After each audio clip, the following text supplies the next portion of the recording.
We need to. You're live. Hi guys, how you doing? Hey, sorry about that. What's Got the happening? camera missed up there. Can How you guys hear doing? us? First of all, we want to do a sound check. Hi Deb, can you hear us? Can you hear us okay? Deb, Testing. One. Sarah, somebody say you can hear us? Can anyone hear us? Okay, perfect. Yes. Okay. Thank you, Deb. All right. All right.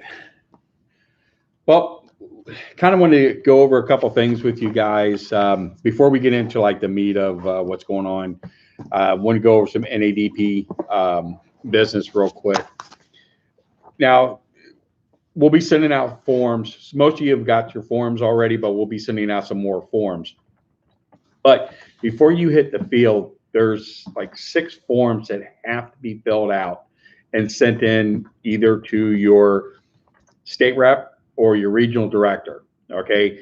These forms protect the organization. Okay. It's a confidentiality form that needs to fill out. The contract of membership form needs to be filled out. The release for the media recording form has to be filled out. Guest liability form, if you have any guests that's with you, and the accident waiver and release liability form. Basically what that one is that if you go on someone's property and you get hurt or killed, the property owner is protected, okay, from being sued. That's the main form that has to be filled out when you go on someone else's property. And then the photograph, video, and release forms have to be filled out. Those forms have to be filled out before you even hit the field, okay? And like I said, we'll be sending, a mass email out with all the forms and so forth, so you'll be able to have that. Next thing, we're working on the ID badges. Okay, we found a place that's going to do them. They're really nice. They're double-sided.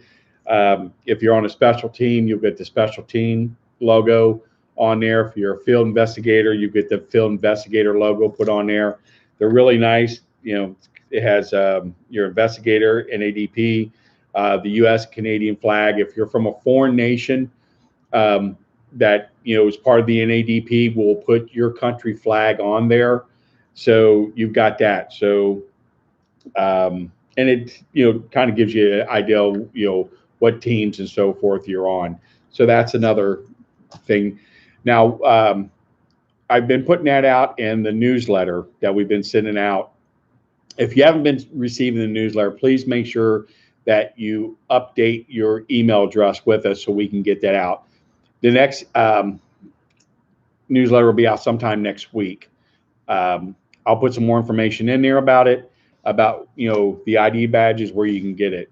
The next thing is the field manual. It's done. Some of them have been sent out already to people.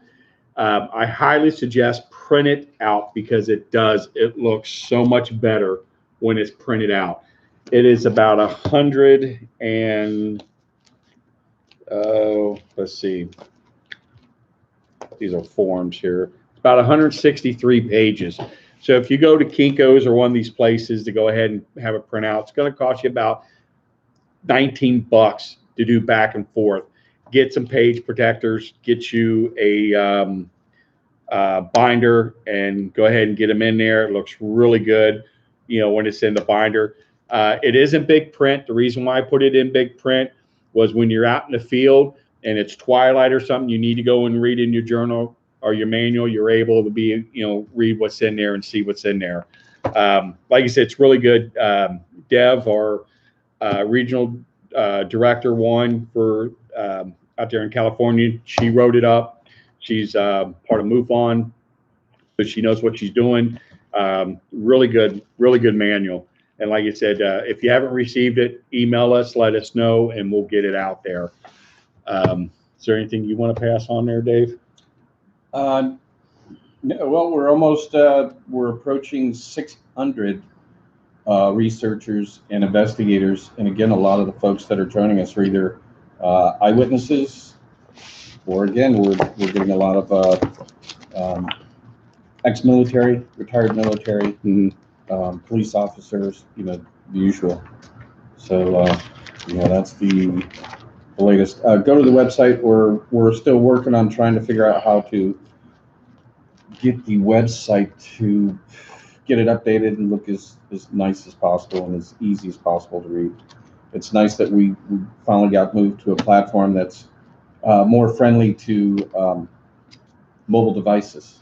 A lot of people were complaining about the colors of the font, the colors of the background, and now it seems to be really easy to navigate. Mm-hmm. So we're just trying to keep it updated. Something you might notice, there's some old stories out there and stuff. That's only because for some reason, since our last podcast, sightings have dropped off considerably. Yeah. I'm not sure if it's that spring and summer so far have been probably some of the warmest on record. I know somebody chimed in and said it was like 130 plus in Death Valley, and then all that's come clear across the Midwest and onto the East Coast. It's been so hot. So I don't know what's going on out there. And also, I mean, when it gets that hot, it's hard to get people out into the field camping.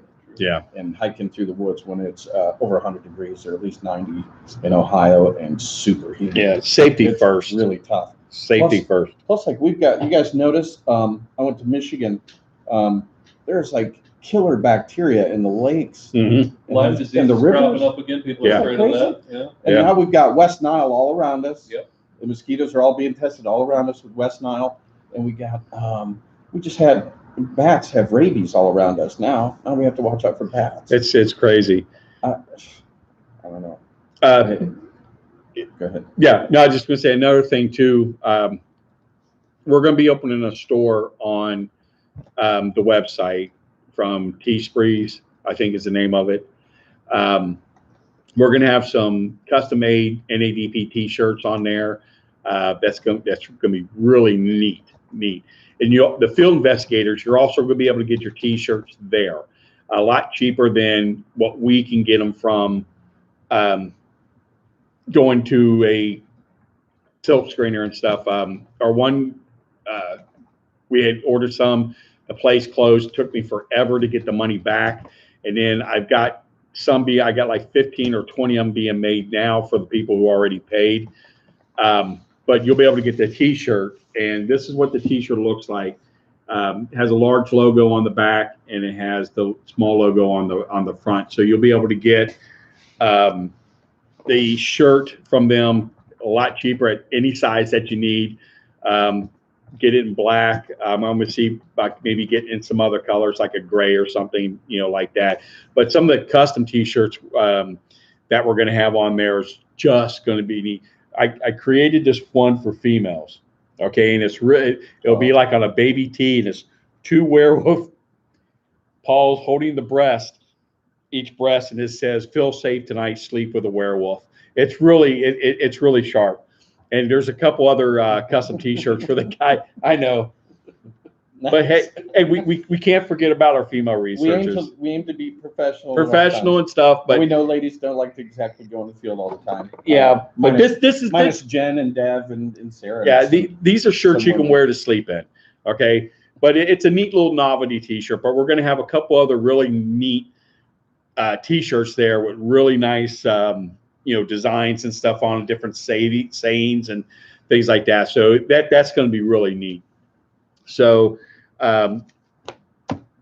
we're also going to be working on, we're going to start being a little bit more proactive. We weren't so proactive last 10 months, and we're going to kind of get into why, excuse me. But we're going to be putting some videos out on, when you go to the field, the type of equipment you want to use, what you're going to have in your backpack when you go, some survival gear, things like that. How to do castings, how to look for evidence, look for tracks, things like that. So we're going to put like a series of videos out on our YouTube page. So we're going to be getting that done. Do you have anything you need to put in? No, I'm looking forward to those videos. I've got some input I'd like to give there. Yeah, that's going to be good. Dave, you got anything? I got a question from Vic Escalati. Mm-hmm. Do you know where exactly was the location where the people from the apartment buildings were witnessing dogmen digging through the dumpsters next to those buildings? Remember that was in Akron, Ohio. It was a metro park God, I can't think of the name of the metro park at the Silver top. Creek? No, That's a different one. that was a different one.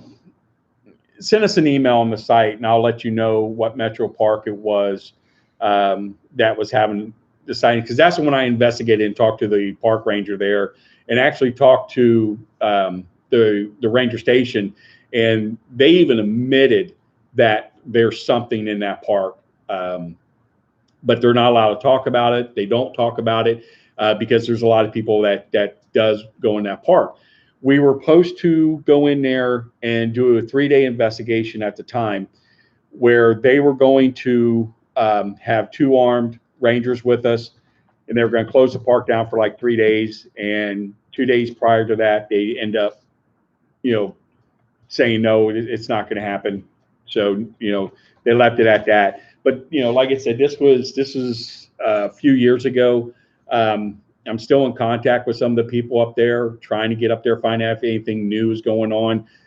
Have talked to a couple people that have seen them run across the road and almost hit them. But everything's kind of really hush hush up there with the Rangers now.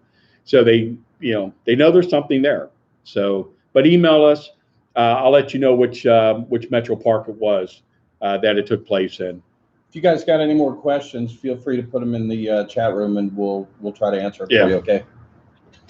All right, let's kind of get to the meat of this. What's been going on? Well, we had a production company kind of come to us last year about wanting to do a Dogman show. So they went to A&E. A&E was interested in doing the show. They put a lot of money up. We went out and did some filming. And what A&E ended up doing was they were really hyped in it. They loved everything. But they ended up going to the U.S. Forestry Service. And they told us, we made a mistake. They went to the U.S. Forestry Service and said, hey, we're doing a show on Dogman. Do you want to help us with this show?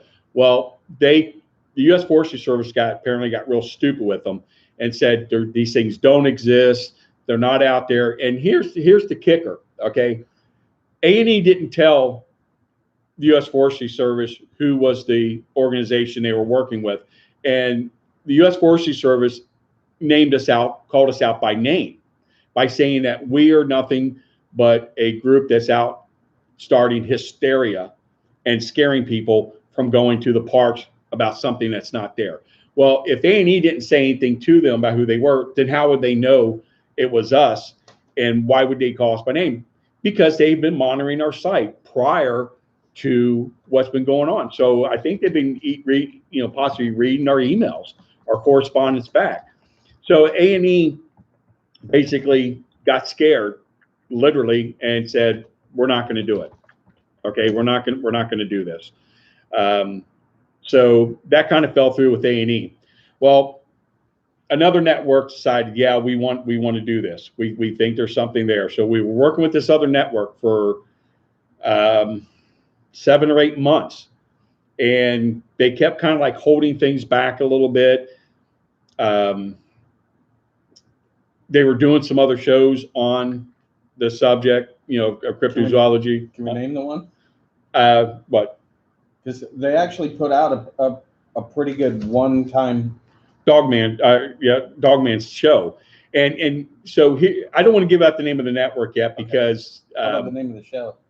Well, if we get the name of the show, they'll know the name of the network. That one episode was actually pretty good, but it was pretty good. But what happened was a couple cryptozoologists in the field, went to the network and said, hey, we can do this. So basically what they tried to do was screw us over so they can get the show. And one very well-known Dogman researcher, because we were supposed to be on the show, they were going to have us on the show. Well, one really well-known Dogman researchers just totally went ape shit and, didn't want us on the show. So we didn't go on the show because of that reason. There was a lot of crazy stuff going on, interfighting, because like I said, the network was working with us, then, you got all these other cryptozoologists saying, hey, I can do it cheaper, or I can do it better. And, something real stupid, just basically trying to screw us over. So what's happening now is what they want to shoot 10 episodes. They're going to be kind of short episodes. So this is where the confusement's coming in. So we're not sure why they want to shoot 10 short episodes. What's it going to be used for? How are they going to do it? Are these 10 short episodes going to be part of another show? So we don't quite know yet. So we're going to be shooting here hopefully soon, because they want to get it done this year. So it, I guess, airs by the following year. So we're just still waiting to find out what's going on with that. Now, and then part of the other discussion was a 2-hour special. A 2-hour, what do they call that? Pilot show. Right. So we don't know. We don't know yet if they're going to do a 2-hour pilot, or they're going to do 10 short episodes, or what. All we know it's going to be happening here soon, because they want to get it done as soon as possible, so it airs next year. So something's going to happen in the with the Dogman show. Now, through all this stuff, what we found out with our agent, a lot of networks are really not sure about this subject. As far as, is it real? Is it worth looking into? Or what is, a lot of networks, they don't want to touch it. History Channel didn't want to touch it. Animal Planet didn't want to touch it. Who else was it that there's Destination America didn't want to touch it, because their whole ideal is either, well, at least the History Channel felt that a show like this would be very scary for people. Bigfoot and ghosts and all these Loch Ness monster stuff like that, people are very open to it. But when it comes to Dogman, this is the apex predator that's dangerous. Yeah, it's not Harry from Harry and the Yeah, it's not Harry from Harry and Henderson. It's sure not your pet, wolf. But there was concerns with networks on, how would people take the show? Would they take it serious? Would they take it, being too scared? And that was part of the thing that we discussed it with them, is that the show has to be scary. The show has to be scary. It has to be truthful. The show has to be done completely different from any other show out there. Okay, screw nighttime, investigations in the field. Do investigations in the field during the day, because that way people can see what you're doing, what you're looking at, what it is that you find. It's okay, you have to do some nighttime stuff. Okay, that's understandable. But the main part is the witnesses. You have to have the witnesses tell their story, so where you can feel what the witness is saying. You can feel their emotion. You can feel their fright. That is the concept of the show, what we told them what it has to be. You take a big guy like me. He gets done watching the show, okay? His wife tells him take out trash. So he gets the trash. He goes out the back door. He looks left. He looks right, and he runs to the garbage can, throws it in, and runs back in. That's what you want, okay? But trying to explain that to networks, they just don't understand. They're for entertainment, okay? And yeah, people want to be entertained, but they want to be scared. That's the thing. They want to be scared. They want to know when they're laying in their bed at night, if they hear something, is that the Dogman outside their window? That's the whole purpose. And networks, honestly, They don't understand that. They don't want someone to die of fright because of a show.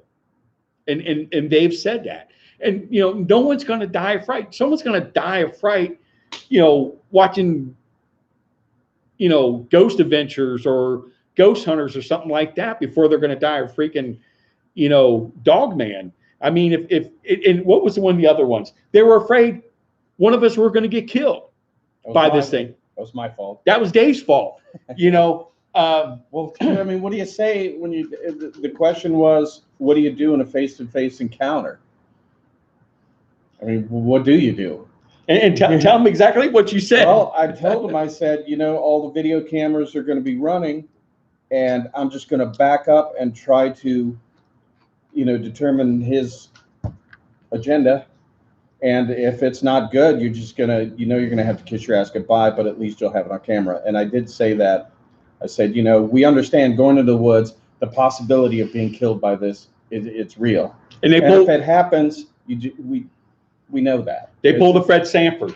Yeah. As soon as he said that, they pulled a Fred Sanford. I was just being honest. And the executive producer said, we love you guys because we love you. You're honest. You're real researchers in the field doing the real work. And that's exactly how we want to put you out there. Mm-hmm. And that's the only way he would do it anyway. Yeah. I mean, he's cut so many networks off the legs. Oh, trying to do Mountain Monster remakes. Yeah, we turned down networks. We literally turned down them because the way they wanted to do the show, the way they wanted it done was we were not going to do a Mountain Monster type show. And there's just no way it was going to happen. You know, we want to be legitimate. We want to show that there is something there. We're a legitimate organization that is looking for the truth. We're not out to make $1 million off of this. We want to get the truth out there. We want to find the truth. And, you know, if something happens along the way, something happens along the way. It just gives legitimacy to the subject, you know, that there's something there. And like I said, that was one of the things that's really scared these networks is that, you know, somebody is going to get killed or someone is seriously going to get hurt, you know, filming this if we run into one of these things, you know. So, and the way we explained to them, you know, we're ready for that. Okay. You know, then we proved that there's something here. And then this is what I told the network. Well, if one of us get killed on the show, no one's going to know about it anyhow because the government, if they're watching or U.S. Forestry Service or whatever, they're going to jump right on in and they're going to cover it up quicker than snake shit. And if you want to hear something about this scenario right here, Cryptid Brothers, who are NADP out in Oklahoma, Lance, have been working with it. Two guys, I don't know if you guys remember, but it was in the reservoir just south of Akron. We're on an island. They encountered a Bigfoot, and it broke the guy's arm and his ribs and almost killed him. And they got out of there. But they told that story. You have to watch these episodes. It's been a year, but Lance brought the follow-up episode back, and the guy actually talks again. IRS froze his bank account, just ruined him. Got a divorce. The guy's just completely ruined. And they have screwed with us. You know, they literally. Okay, one thing I'm advocate is that the registration for my vehicles are always up to date. You know, I know when I get my one plate in April and I get my one plate in January, you know, they literally erased my registration for my vehicles and removed the tags from my car. And within 24 hours, we both, my wife and I, both got tickets for $130 a piece. They said we were driving around with expired tags for a year and a half, which is bullshit because I had my paperwork to verify that we bought the tags with. And we still lost because they said if DMV, if they don't have it in their records, then it doesn't exist. Even I could have my paperwork, I had canceled, showing where I paid for them on my debit card. I had everything to prove it, but I still lost and had to pay $130 for each of my cars. I mean, this is stuff that we're getting screwed with. Your accident, coming home one night, where how that accident happened, and the police were there before you were able to call them, and you got a ticket. Right. I mean, there's just crazy stuff like this. DNR out in front of my house constantly. I've been followed by black SUVs, and I literally twice did a complete circle around the block while it was still following me. So I knew they were following me, because otherwise they would not have done it. I mean, there's crazy shit that's going on. It happens to everybody, and I think the networks are kind of scared of this. And because we know for a fact, U.S. Forestry Service kind of went off on A&E for wanting to do it. And A&E literally backed out. I mean, they put a whole lot of money up, and, didn't answer any of it back, so there's something to it. And, I don't know. So we're waiting to see what's happening with this network, what's going on with them. They seem they're not afraid of anybody and stuff. So waiting to see what happens here. So that's what's been happening the last year since, we started dealing with them in September of last year. So it'll be a year. So that's what's been going on. That's why we haven't been proactive on putting a lot of stuff on the site, putting a lot of stuff on Facebook, because we've been doing all this stuff, and it's been really taking up a lot of time. So hopefully, something's going to happen. I'm telling you, if this show does not happen by next year, it's never going to happen. It's not going to happen with us. It's not going to happen with anybody else. You may have, a TV series like In Search of Monsters, where you're going to have something talking about Dogman. That's it. But when if our show does not happen on the subject of Dogman, it's not going to happen. Then that means that it was stopped. It's too hot. It's too hot to be even looked at. And also, something to take from the Cryptid Brothers investigation with those guys that had the Bigfoot encounter. When they got that information, they just tried to report it, to law enforcement.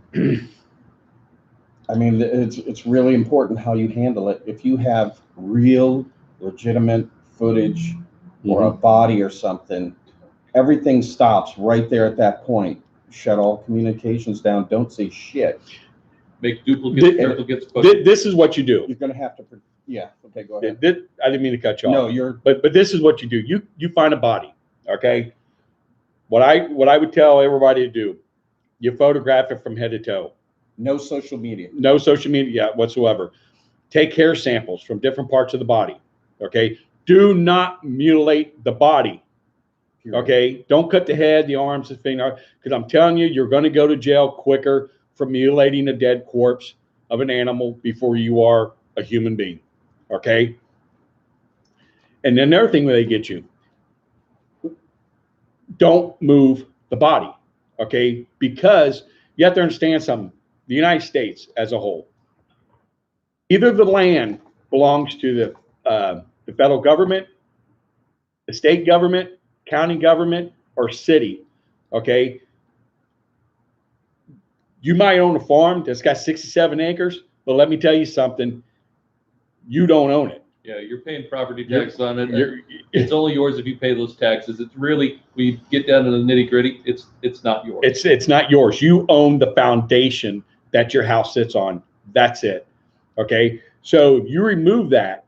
If they wanted to, they can put you in jail for theft on federal property, state property, county property, city property, and they will do it to make an example. Okay. And there's laws that are archived and blacked out and stuff that we don't have access to. Who knows, but it's quite likely that any of these cryptids are on some sort of a hidden protected list, and just by you messing with them at all, you're violating some non-public law that they can then lock you up or fine you or ruin your life. You know? Exactly. So what I would tell people, if you're going to do anything, make sure you have, a Letterman tool on you or something like that. Maybe remove a tooth. Okay. Tooth holds DNA. So remove a tooth. If I always tell everybody, and I wish I would have brought mine in, is a bio kit. Okay. If you know somebody in the medical field, see if you can get some syringes, the big syringes. Okay. And get the blood capsules that they put, when they take your blood, it has a little thing to keep it coagulated and stuff, or I guess that's how you pronounce it. Keep it from doing that, and draw blood. Okay, draw blood. Okay, swab the mouth. Swab the gums. Maybe remove a fingernail, something like that. But or even just a clipping of the fingernail, a clipping or something that something like that. That's not going to be that noticeable. Then don't call local law enforcement. Local law enforcement is not going to deal with anything. They don't know how to deal with this. You would have to call the DNR or the U.S. Forestry Service. And when you do that, you have about 3 or 4 of your people hidden with video cameras while you were bringing them in to show them the body. So you got video proof that they came out and recovered the body. And then you can go to them and say, hey, what's going on with the body? And if they say, hey, we don't know nothing about it, but you know what? I got video evidence saying otherwise. So that's how you deal with this. Don't mutilate the body. Don't remove it. If you're not sure, just bury the damn thing. And as for photo and video evidence, I mean, how many times have we heard about someone who said that they had pictures on their phone and somehow they got remotely deleted? Fine. There's all sorts of backdoors into, your iPhone, your Samsung, your whatever. I believe it. So what you should do is you should take your pictures, you should back them up on your computer. Then you need to put them on a USB drive. You need to put them on 4 or 5 USB drives. You hide those at your office. You hide them in your camper. You hide them in places where no one's ever going to look for them, only you. And then if your files go missing from your desktop, your laptop, your phone, you've got, it's called an air gap. By putting it on the USB, you're creating an air gap. There's no way for some sort of secret government signal to access that USB remotely without it being plugged into a computer. It will be safe and secure there. Shoot, you can even wash those things in your washing machine and they're safe and secure. So that's what I'd say you do with your digital evidence, because I can't count the amount of stories I've heard where people talk about their evidence being remotely deleted from their computer, their phone, their social media, their email, whatever it was. Never put anything on cloud either. Never, because that's one of the easiest things for them to hack into and get the information from, and things. But like I said, just take as many pictures as you can. If you got a camera that's got a DS card to it, that's the best. And then you can put that into your computer, download it, and move it onto a thumb drive. And then hide those things, because people talk about the agents or whatever. Someone broke into my house. They did this, that, the other. Well, do they know all of your hiding places? Who knows your house better than you? There's got to be some place that you could stick it that no one would think about. Whenever I leave, I take my computers and lock them up in my gun cabinet. So I don't trust anybody, and plus they're going to get past my dog, and my dog's going to end up eating somebody anyhow. But if my dog's dead, and I know somebody tried to get into my house, but just there's ways of doing things. Just be careful the way you do it. For God's sakes, don't mutilate the body. Okay, don't remove the body. Because they can arrest you for theft, and they will do it to put a point across. Okay, so just be careful when you deal with something to that effect, because believe me, every piece of property out there is owned by some part of the government. Even the property that, even if you find it on your property, you could still go to jail for theft, because legally the county owns your property, because you're paying property tax, which is basically you're paying a yearly rent for your property. Okay, so be careful on the way you do things. So anything else we want to go over? Ellie had mentioned something really interesting. She said they replaced the gates at the Skinwalker Ranch with like 8-foot tall iron barriers. Yeah, there would. And then she said it's also been listed as a museum now. Yeah, it's listed. But here's the neat thing about it. They're actually doing a show. A network is actually doing a show on the Skinwalker Ranch. Okay, and a lot of weird stuff's going on out there. So the show's going to be pretty decent. So, but here's the thing. I've got friends out there that are telling me that there's more stuff going on the outside of the Skinwalker Ranch than actually what's going on the inside of the Skinwalker Ranch. It's that whole basin. It's just hundreds of miles. It's so huge. Then we have one of our clients out there in the north. Remember, she said she's about 300 miles north. Oh yeah, and Skinwalker Ranch. Yeah, in the Bigfoot that they thought was killed by the Dogman is actually came back to the area because the Dogman is gone from that area. So that's kind of interesting. Let me ask you guys something here. Do you believe if there's a extraterrestrial connection to Dogman? And let me tell you why. A good friend of mine's a Canadian soldier, and he served in Afghanistan. And I was talking to him, and he was telling me about the sighting that they had in Kandahar, Afghanistan.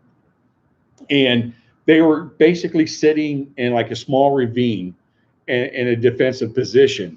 And all of a sudden, there's a large building with a high wall off to the right. And a bunch of children just come around screaming at the top of their lungs. Well, they thought, well, maybe the Taliban was there. So they were getting ready. And then a pack of dogs started running. And they noticed that the dogs weren't running at the children because the dogs were going past the children. But at the time, they were, shooting at the dogs because they didn't want them to eat these kids. And that's when they realized, the dogs were passing the children. And as the dogs were coming, one of them had an M203 and shot off a smoke, and it, dispersed. And so you had the smoke, and then they see this large object coming through the smoke. And they said it was a werewolf, but it was wearing a cloth, kind of like an Egyptian style cloth around its waist. And their first eye, I guess, was like Anubis. So these guys seen this in Afghanistan, and they fired upon it, and nothing, didn't do anything. And it kind of, while the smoke was still there, it kind of went back into the smoke to get away. So that's what the children and the dogs were running from. But for them to describe this thing as maybe something that was Egyptian looking, like the Anubis, tells me there's some type of extraterrestrial there. And we all know that Kandahar Valley in Afghanistan is famous for the giants. It's famous for the giants. They believe that there was extraterrestrial weapon technology in caves there, all kinds of weird stuff. Those Vimana flying devices that they talk about in ancient manuscripts from Sumer and stuff. Right. People claim that they've recovered those. Well, when I was in Iraq, I was there for the invasion, and there was a lot of rumors. The reason why we're invading Iraq was because he had like a Stargate. That he, and that was one of the reasons for us to go there. So who knows? But I thought that was an interesting story. And me personally, when it comes to Dogman, my belief is that there is an extraterrestrial part of Dogman.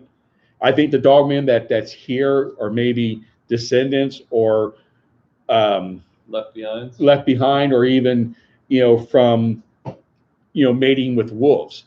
These are their offsprings, because a lot of the stories that we're getting from military people, when they talk about the Dogman that they've seen, they always describe it as a werewolf, but it's wearing some type of body armor.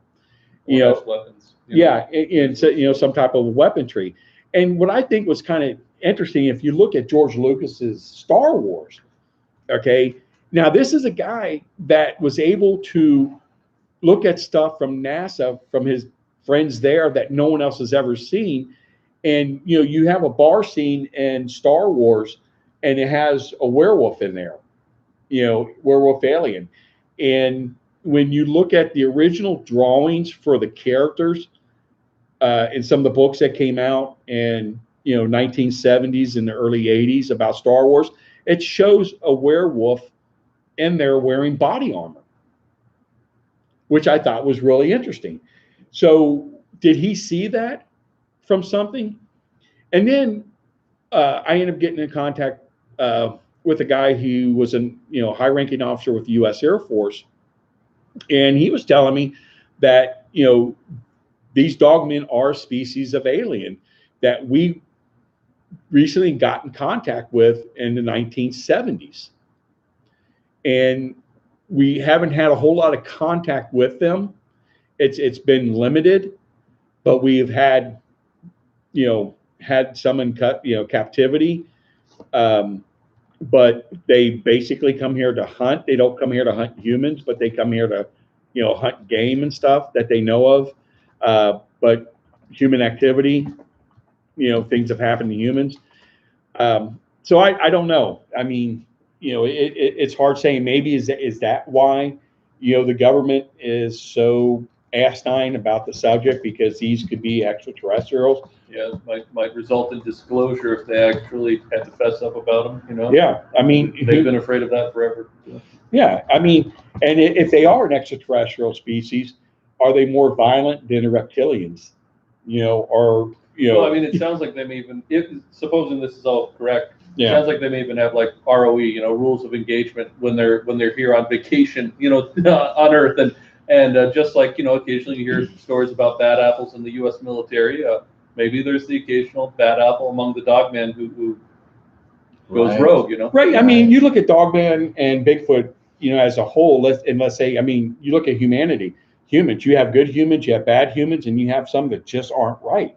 So why would you not have some like that? You have good ones, that you do have a conscience, that believe that you shouldn't be doing bad things, and you have some that do bad things, and you have some that just do very horrible things.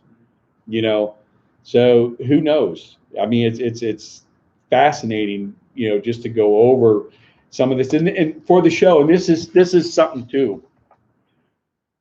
When the show comes about, we're going to be talking about Dogman as flesh and blood, extraterrestrial, and supernatural, because you have to look at all those. You can't just go for the flesh and blood stories, because we've got so many stories that are dealing like with the supernatural or even extraterrestrial. So you have to bring those out, and you have to figure out, is this thing, like that? Even Bigfoot, you even have extraterrestrial connection and supernatural connection. I'm sorry. This is a really good question. Mm-hmm. Young OG's been asking some good stuff. What is the reason you can't use drones in state parks? Honestly, I did not know you weren't allowed to use them in state parks. I know you weren't allowed to use them in federal parks. I know that. Why, to me, it's just, the government just wants to be an ass about it. Well, I mean, I was at Yellowstone a year ago, and it's got all these beautiful pools that would be excellent to film from above with drones. And I understand that that situation, they don't want some drone crashing into one of these pools, and recovery could damage the fragile, whatever.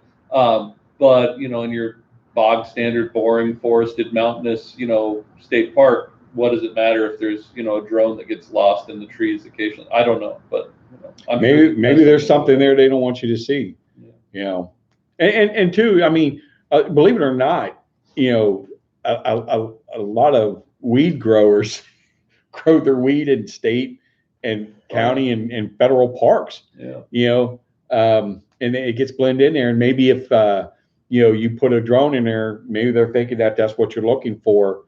You know, it's hard saying, you know, I like that question because I have to look into that because actually I didn't know, you couldn't have them in state or, you know, county parks. They are cracking down on the regulations. If you go to like Oh, yeah. the park nearby here, there's signs, you know, that explicitly tell you where you can and can't fly drones. I mean, they definitely are becoming a lot more aware of drones, you know. Mhm. So Super mini man. State Yeah. parks were created to hide what's in there. Yep.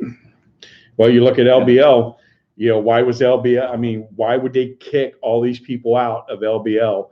And then, you know, for what reason? I mean, that was beyond, I mean, even the people that live down here still who are alive today that live down in LBL and had homes, still to this day don't understand why they were moved and it was made into a national reserve. And most people, even our researchers, I think there's still a lot of people that have not heard your interview with that gentleman that used to work for Kentucky Fish and Game. I mean, people that bought the DVD, there's only a limited amount. They're bought, it's out there, but somehow we need to, it would be Yeah. nice to release that. Yeah, and here's the thing about this LBL DVD. I'm gonna tell you something. We've had a lot of people buy the DVD from Amazon because that's where you can get it, and it wouldn't play. It would miss up. That's right. I mean, That's just right. you know, I mean, we had 20 of them. You know, close to 20 of them we mailed out on our own that never made it to the destination, and they all had tracking numbers, and they all went to the city that they were supposed to go to, but never made it to the residence. I mean, there's just so much crazy stuff, and I think a lot of it has to do was because of the guy who worked for the Kentucky Fish and Game gave a deathbed confession of a sighting that he saw one kill two people in front of him, and you know, and that was in 1979. You know, so I think that had a lot to do with it. Why you know there's having issues with that one because our Wisconsin werewolf one, there's no problems with that one. No one's having any problems with that one. So I don't know, man. It's just it's nuts. It's nuts. What else? Any other questions? No, it's just a lot of information going through here. Ian sounds like he's doing some amazing stuff out there. He's doing investigation, all the stuff he's got going on. Yeah, guys, listen. The main thing is we got to be proactive in the field. Okay, we've got to get investigators. We had a couple really good cases going on. We sent people emails if they can go investigate it, and like no one could do it, or they didn't want to do it. You know, and I understand stuff happens, but the thing of it is, you know, that's why we have, you know, organizations in every state because we can't travel to go do this. That's why we have you guys go and do it. And of course, Ian does it full time. Yeah, yeah, he does. That's some of the best researchers. Look at it, ready and willing. Yeah, you know, we've got a lot of folks out there. Yeah, we got a lot of people that's proactive because I'm telling you, we're working on awards. I got these really beautiful wolf heads that's going to be put on a plaque, and we're going to start giving them out to researchers of the year. That guys who are actually doing stuff. I'm having these like Anubis heads made, and it's going to be the Anubis Award for researchers. So, and we're going to start recognizing researchers in the field that's actually doing stuff, you know, that we can count on. And we want everybody to be proactive. I know it's hard. We all have jobs and stuff, and it's hard for us to do it, and I understand. But you know, we missed out on a lot of really good investigations that was going on because we just couldn't get the people out there to get it done. Mentioned Jen's event on October 19th. Yeah, October 19th. Germantown. And Germantown, Ohio. We're going to be having an event going on that day, kind of a little talk, and then we're going to go out to the field that evening and do a nighttime investigation out there in Germantown. And we're going to take you right to the spot where all the sightings are taking place. All of these sightings have taken place. So hey, yeah, dress warm that night because it's going to be cold. We'll be out there all night. Yeah, whatever and it takes. You will sign a form, going out there, so we're not liable if you get eaten up and things. And I'm sure the DNR will show up there because they always seem to show up every time we're there. So. And also on September 7th, we're going to be in Indianapolis.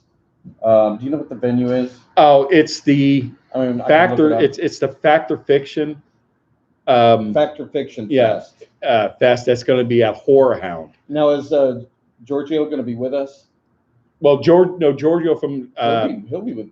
He's with Ancient Aliens. Yeah, he'll with be there. Ancient Alien, he's going to be there. If you go on Horror Hound's website and look for Factor Fiction, you can see all the people that's going to be there. It's called Factor Fiction Fest. We're going to do a presentation there, but the more NADP people we can get there, bring your shirts, your uniforms, talk to people. Yeah, there's going to be a lot of people there, and that's going to be one neat event. We're just going to be there for one day. That is an amazing hub in Indianapolis. Yeah, Bob Gimlin's going to be there. The more NAD people we can get in there, the more of a presence we're going to have. The more people are going to go, holy shit! Look at all these people. They're doing this for a reason. What's going on? Yeah, And like if some of you guys are interested in the polos, I'm working something out with the company that we get them from, so where you can go directly to them on getting the polos. You may have to buy your own polo and send it to them, but you're honestly looking at about $50 just for what you see right here. They're not cheap to have done, so if you're interested in a polo, send me an email and I'll get the information to you where you can go and stuff for that. But that's going to be a good event. A lot of high profile people are going to be there. So like I said, we're only going to be there for one day. But let's make a presence and really just overwhelm the people, because it's indie. It's gonna. I mean, those Horror Hound festivals are flooded with people. Oh my God! Yeah, they come there for horror and stuff like that. But when they go to Fact or Fiction Fest and we start talking about real shit, that's when it's really gonna we're in, and maybe they'll spread the word and we propagate out. Yeah, we're going to be giving a presentation there, and it's going to be a pretty good presentation. Gandalf wants a polo. Yeah, Gandalf. How do I join the Illinois chapter? Just send us. Go to the website. Go to the website and just join. Yeah, and join and let us know, and because there's a contact page on there. Just let us know that you want to cut. The Illinois. We'll go ahead and give you the information for there. You might. I think they have a Facebook page. You can go ahead and join on through there, but you got to go through the site first to join there. You got it, Ian. With a large NADP investigator patch for the back of the jacket in the field with rock. I thought about that. There's a company. Can you get those patches? And Chaos Night, we do have a Texas chapter. Yes. Yeah. We do have patches. Let me catch. Right. We do have a bunch of these patches. Okay. 511 shirts with a patch. That's great. Yeah. Yeah. 511. Actually, 511 gave our organization, the one here in Cincinnati, like 30% off if we want to buy like shirts, pants, and stuff from them. Because I try to get them to, what do you call that? Sponsor us. But they said the best they could do is 30% off clothing, 30% off, different stuff. We have the black and white ones. This is our special investigation unit patch. These are very few and in between for people. And That's real quick patch there. I can't show you that because that's for something coming up. But I was looking at getting NADP patch, which was this one here. This says North American Dogman Project. It's got our logo, and it says established in 2006, field investigator. And I was thinking about getting one about like this big, maybe like about 10 inches, 10 or 12 inches, 5 inches high, something you can just put like on the back of a jacket. But the company that we go through on these patches here, I'm working with them to see how many I have to get and how cheap I can get them. If I can get them for under $20 a piece, that would be great. Because I'm having some small ones made like that for like 4 inches by 4 by 2.5, something like that. Okay. Hand me my pack there if you can. And what it is, it will go right here. And, you can get the name tapes, NADP, the U.S. Canadian flag, on there. So that patch, this one will end up going right here. So it will be on your gear. So we'll end up having those made. But yeah, I'll look into that. I'll check with them tomorrow to see how much it will cost and how many I have to order in that size. So Can I bounce around to another question? sure. Because we were just talking about this before we went live. Have you guys heard about encounters of dogmen with something called a rake? They heard it on some other shows, and we were just talking about that. We were just talking about that. Me personally, okay, I'm sorry, I don't buy the rake. I really don't. I mean, I don't know. It's almost like a Slenderman thing. It's like a Slenderman. It's a new cryptid. It's a new cryptid, and all the stuff, videos that's out there, pictures are like really, really questionable. Yeah. I mean, there is the concept of the tulpa, which is like the idea that if enough people think about something, they can somehow bring it into existence, Right. And that's the concept behind like these creepy pastas, the Slenderman, was that the Paul Experiment, or it was a movie about that they just had with Malfoy, Tom Felton, where they did Phillips Experiment. Yeah. A college did that. Yeah. Where they had a group and they would get together and all concentrate, and they actually created an entity. So supposedly, I know the movies. I don't know if it's based on. Supposing that that's possible, the internet would be the greatest way to create these new cryptids by getting millions of people thinking about the rake or the Slenderman or whatever. Whatever, yeah. But excluding that, it does seem, pretty fantastic.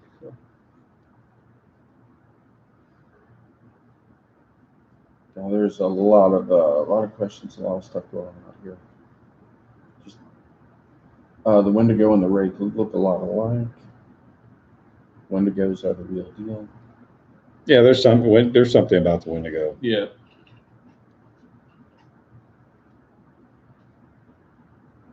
Crunchy Soap, but hey man, it's good to see you again. Crunchy Soap. Y'all's thoughts on giants. There's a really cool I don't know if you guys saw the video about the giant at Lake Superior. The what? That guy did, where he saw a giant. It was in a tunnel around Lake Superior. He'd seen it at the end of a tunnel. It was a tunnel almost like the Moonville Tunnel. Yeah. And he said, judging by the height of the tunnel when he measured it, it must have been about 25 feet tall. I mean, I tend to believe in them. I mean, there's a lot of Native American lore that ties into lore from other parts of the world.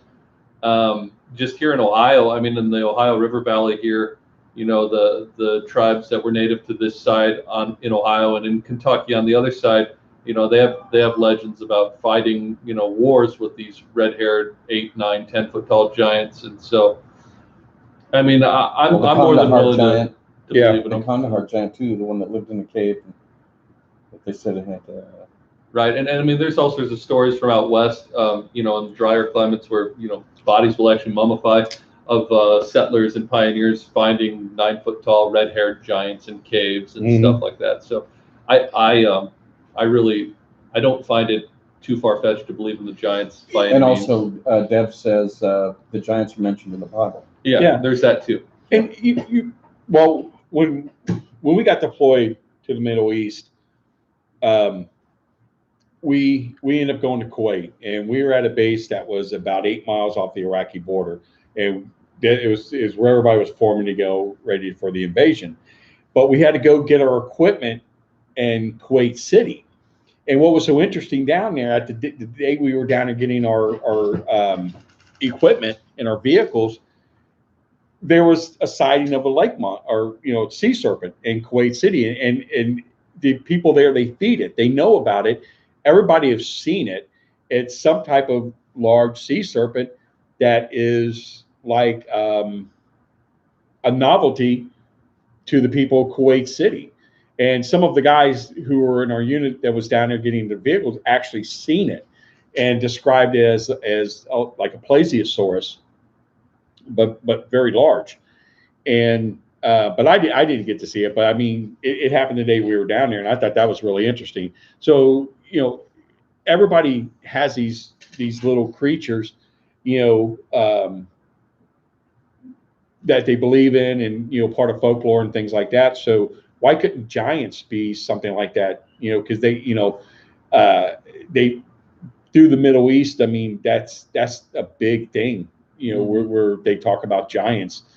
And the Absolutely. like Ian says, the Choctaw in Tennessee have the Nahulo giants. Hey, let me tell you this, So- guys. Okay, you're going to love this. Okay, now the mountain monsters found 11 new cryptids. Wow. And West Virginia.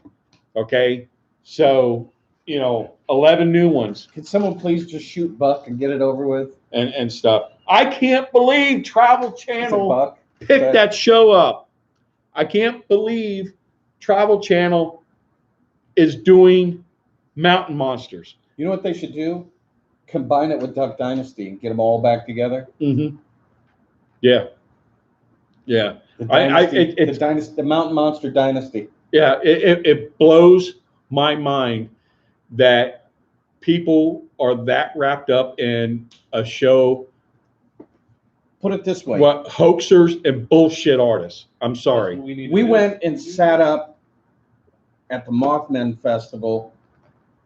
Mountain Monsters guys were there. Mm-hmm. Lines around the block, people getting sunburned, wait for hours. Yep. You go into our area where Mary Ellen Gilly's there, Stan Friedman, us, all these.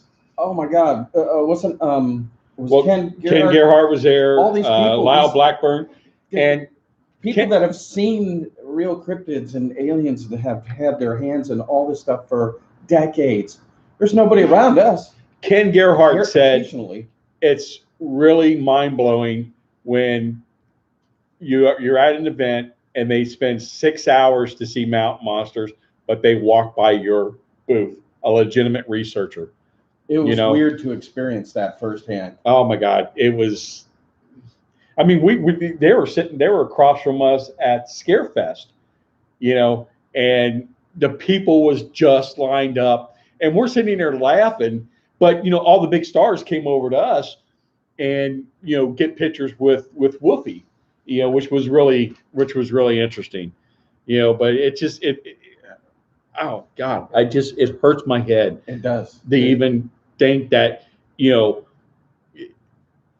they won't touch us, but they'll do mountain monster. I mean, The only people that came by were people that had intended on seeing us from the get-go. Yeah. But I mean, the locals would just walk through and be like, whatever. Yeah. Hey, there's Buck. There's Buck. Man, whatever. But I don't know. Oh my God. But they won't do the Flatwood monsters because they don't believe the Flatwood monster is real. But they'll do a freaking dragon, fire-breathing dragon running around the mountains of West Virginia. Okay. I like the mountain ducks. That's good. Oh God. Jen, it'll be barefoot banjo picking good time. The mountain ducks. Yeah. That's about it. It is, and but the thing of it is, why the show's so popular. It's the subject matter. That's it. It is. It's the subject matter.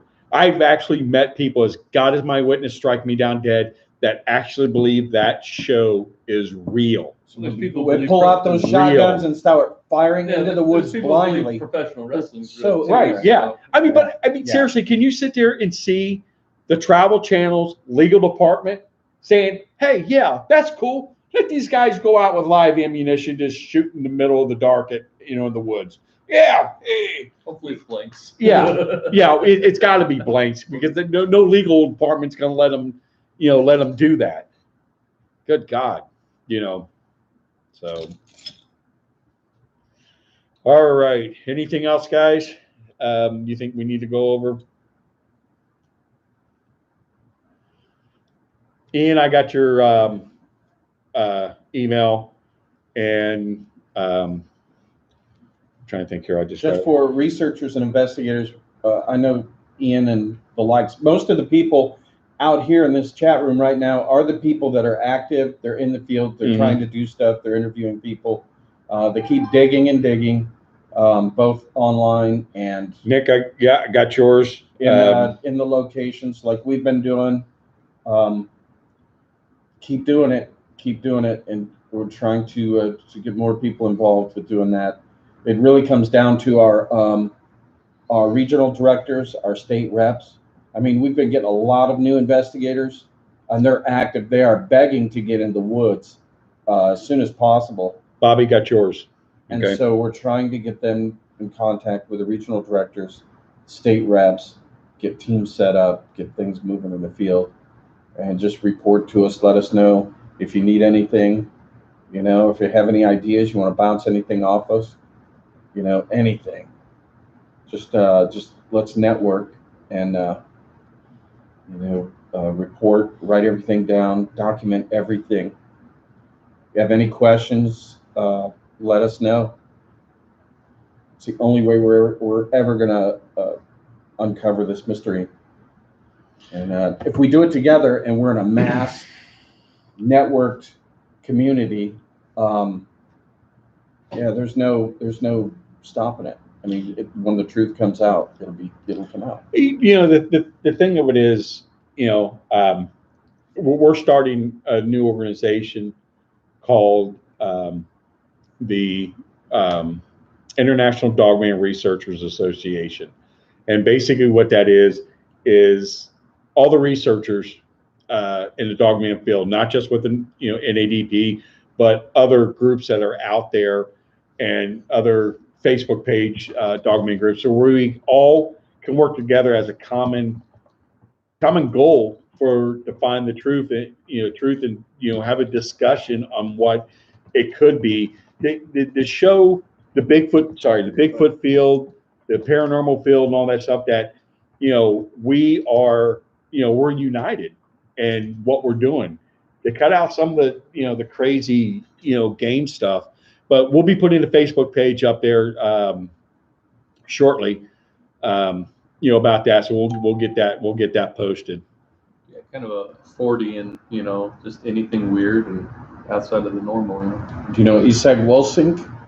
Do what? Isaac Wolsink. Hi, Jody. Keep up the great work. Oh, that's a name I hadn't heard before. So yeah, familiar with him. How you doing, brother? And Vickus is asking about a cat man. Has anybody heard of a cat man? I have not. Heard he's not friends with the Dogman. Oh, nope. Nope. I've never heard anything about that. There is the legend of the Wampus cat in the Appalachians. Yeah, that's right. Yeah, and sometimes people describe that as like a cat woman, but yeah, I have heard. Yeah. It's the Waya. The Waya. That's Ian. Paranormal. Agent Grandolph. Okay. Agent Gandalf. Yeah. The White. Yeah. Yep. The Wampus cat. Yeah. Cat one right. Yeah. The Waya is the Wampus cat. Okay. But here's something else too. When we do these videos, let us know what it is, that type of video you want to see on when it comes to the equipment, how to do, the investigation, talk to witnesses and things like that. Let us know, give us some input on some of the stuff that you guys want to see, out there. And then another thing too, when and if, I'll say that, the series actually starts, when we go to states to do investigations, we will bring in our NADP people from that state, our regional directors, our state reps, and researchers. We bring them in, for the show to help do investigations in the field and things like that. So we're going to bring, we're not going to leave you guys out. Everybody's going to be a part of this. Trust me, everybody. That's why we want to get the, store up, to get the field investigator t-shirts out there, the hats, everything. So everybody is uniformed when this happens. Like I said, this is for all of us. This is for the whole organization. So, and since we're all in this, you guys out there, the researchers, the investigators, the ones in the field, videotape yourselves during an investigation. If you have evidence or anything you want to put, or if you want to create a video short and put it on the YouTube site, you get all the credit. And it just shows that we have researchers out there doing the work. Yeah, we want to put you guys on our YouTube page, your videos. We want to put that stuff on there. We're getting a tremendous amount of hits for what little we have, and I'm surprised, that we're getting that many hits out there. Send us some content. Yeah.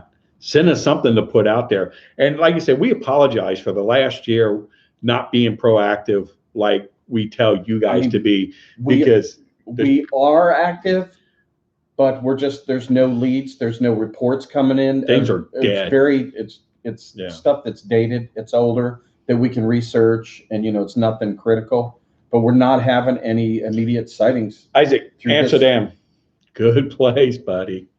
Oh, yeah. Good place. Yeah. I remember Amsterdam. And Australia. Yeah. So, James, are you from Australia? How would I go about starting something like this in Australia? We recommended anyone to contact. We do have people in Australia. We do have people in Australia, and we actually made a really beautiful logo for Australia. Let me dig it up here. And James, send me an email to nadpreports@gmail.com. I'll send you all the information we got. Send me anything you want to know. Yeah, we'll put you in contact with the people there. We'll get you set up with everything. Yeah. Isaac Volsink, you may be it for Amsterdam. Yeah. I'm thinking you may be it, brother. Yeah. You may be a one-man wrecking crew out there. Yeah, this is the Australian logo for Australia, the Australian Dogman Project. You're still part of the North American Dogman Project, but we created a logo for you guys to use. And if you want to, you can use it on your Facebook page if you start an Australian North American Dogman Project. But you can also, like I say, go under the Australian Dogman Project, which is still part of the North American. You just would, branch of the North American Dogman Project. We have those. The European Dogman Project. We have theirs made for them. Australia, the Canadian Dogman Project. Some of our Canadian researchers are using that one. Then we have, that's the Australian, European. Yeah, I think that was it. And I have one for New Zealand also. And we've also had, India asked. We had some people in India that wanted to start a chapter. We had people in Africa that wanted to start a chapter. South America. I'm pretty sure we have people from Brazil. Yeah, Brazil. Yeah, Brazil. We have them. Kenya, I think, was the one that contacted us because they've had sightings of what they see as a wolf type creature, but they see it more as a demon.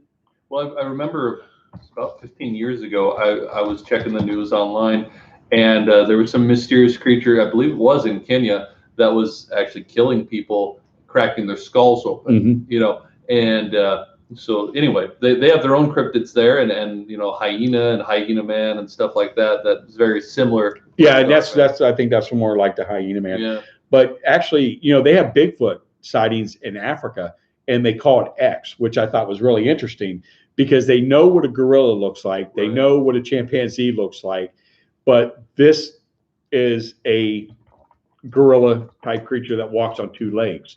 South Africa, the giant Castle Pass in South Africa is known for the Bigfoot there. They're called the Bojesman. And what's kind of interesting with this is that here in Ohio, we have the Grassman. And how the Grassman name came about was Ohio, in northern part of Ohio, that's where the Dutch came. But when the Dutch came to the U.S., they came from South Africa because they occupied South Africa. So they came to northern Ohio, and they were seeing the Bigfoot, and what they were calling them was the Bojesman. That means Bushman because they've seen these things in South Africa in the Giant Castle Pass area. And there's actually cave paintings of these things there. So through generation, it went from Bojesman, which is Bushman, to Grassman. So that's kind of interesting. So, you have all these little, cryptids that's always been here, but they are all given different names by, communities or by state or something, to that effect. Same thing like the Michigan Dogman, the beasts of, Bray Road, the Shenango Valley werewolf, so there's definitely something to this. Got some what shitheads out there. What were they doing? Just trolls. But we did get a Clarissa Dalloway show me a single piece of evidence for the existence of these dogmen, and I just told her send me an email.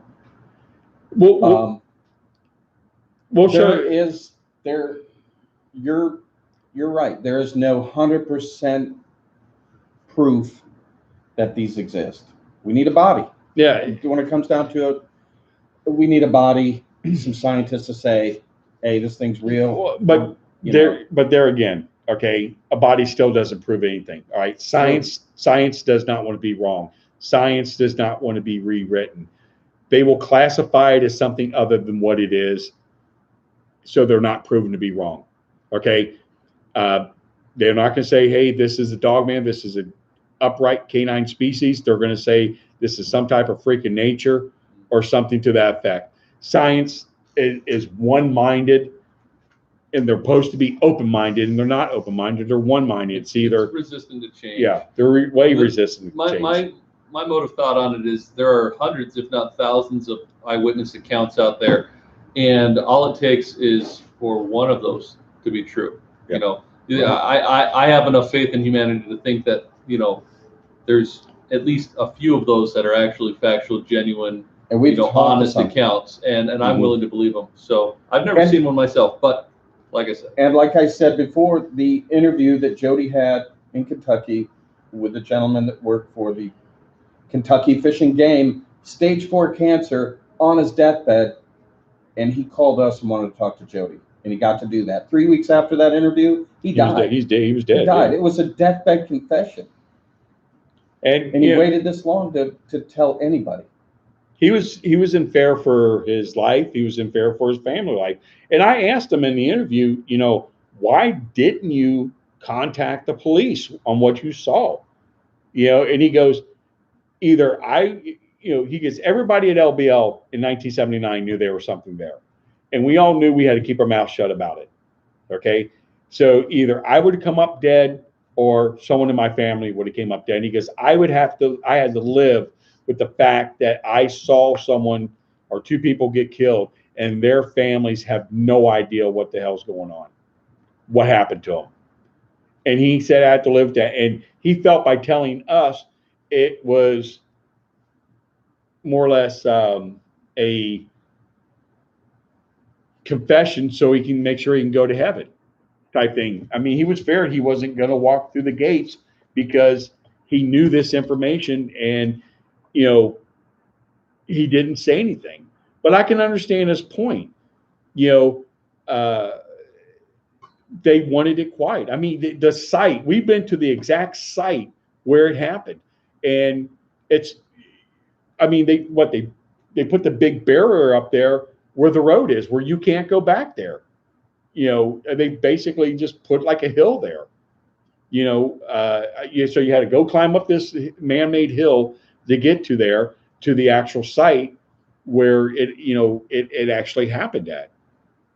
You know, so something happened because they rearranged the environment there. So I mean, it's nuts. It's nuts. And this guy had nothing to get for telling us. I mean, he verified who he was. He showed pay stubs, W-2 forms, you know, retirement ID, awards, citations, things like that to verify, you know, who he was. And he had nothing to gain by telling us what it was that he saw and what he saw happen. Nothing to gain. He wanted no money or nothing because he was dying. And I can't see someone just making up a bullshit story, you know, to get giggles out before he died. I mean, it just doesn't make sense, you know. So it's just scrolling. There's tons of information. Some I put the email address out there, NADP reports at gmail.com if anybody has any questions. No trolls, please. Come on, we're not doing this for our help. If you're not interested in this, you know, go find something else to do. Don't waste your time. Yeah. We're trying to help people. Yeah. If you're honestly curious, you know, hang around. It's pretty interesting. And then you're always going to have freaking trolls, you know.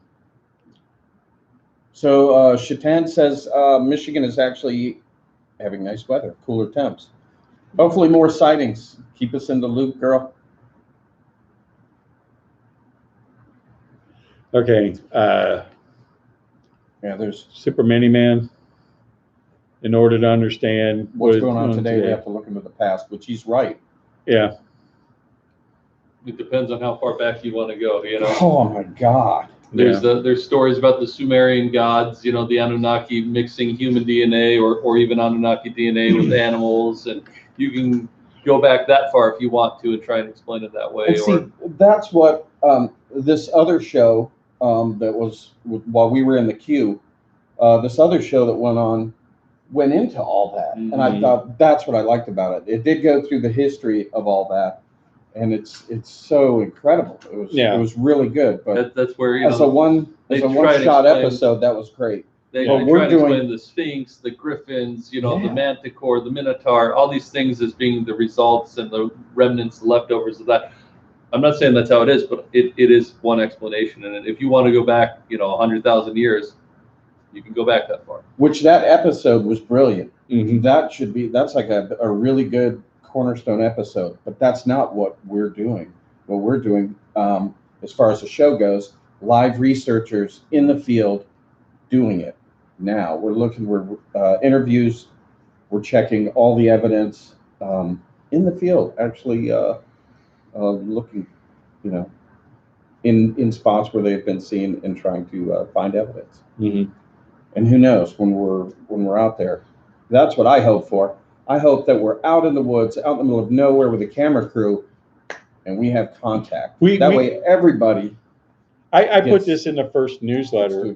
There was a guy out in Utah that was hunting, and he was sitting in high grass, and he saw, you know, 3 deer, and he was going to get ready to shoot the deer, and he said, like, all of a sudden they just stopped eating. 2 of them hauled ass. The third one went down into the grass. Okay. And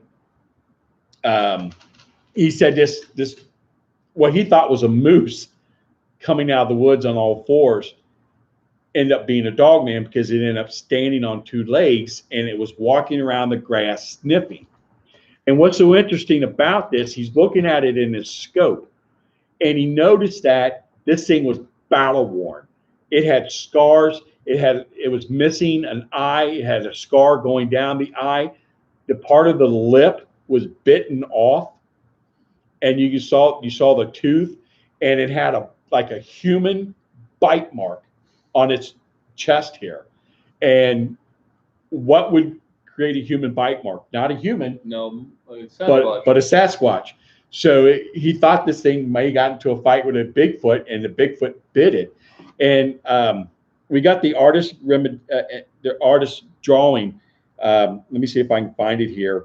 And I tell you what, if a Sasquatch punched something like that in the face, that could explain the eyeballs. You know, you hit hard enough in the head, people lose their eyeballs. Yeah. And then we had, wasn't it the investigator in Utah that said she heard, it sounded like they were fighting.